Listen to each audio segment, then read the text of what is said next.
अतिक्रमणावर कारवाई।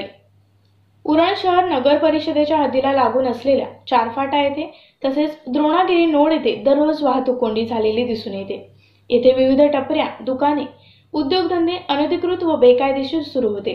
चारफाटा द्रोणागिरी नोड येथील जागा शासनाची असूनही या जागेत इतर व्यक्तींचे हातगाडी, दुकाने, टपऱ्या सुरू होते। या रस्त्यावर नागरिकांना चालत प्रवास करणे मुश्किल झाले होते।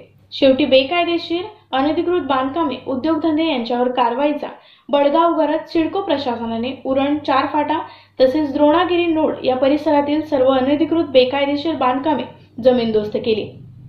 संतोष जाधव, मुख्य नियंत्रक अधिकारी सिडको यांच्या मार्गदर्शनाखाली Mohsin Shaikh, Ajay Dubal, Amit Rajput, assistant controller of unauthorised construction, Vinod Bhusawal, surveyor CIDCO यांनी उरण चारफाटा द्रोणागिरी नोड येथे विविध वाहने घेऊन कारवाई केली।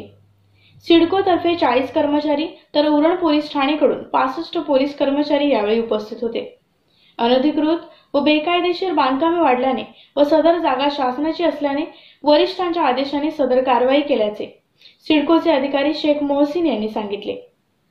एकंदरीतच अनधिकृत व बेकायदेशीर बांधकामे, दुकानदार यांच्यावर कारवाई केल्याने चारफाटा तसेच द्रोणागिरी परिसराने आता मोकळा श्वास घेतला आहे। उरणवरून विठ्ठल ममताबादी सोबत मी अश्विनी, सिद्धेश्वर वार्ता न्यूज, उरण, रायगड।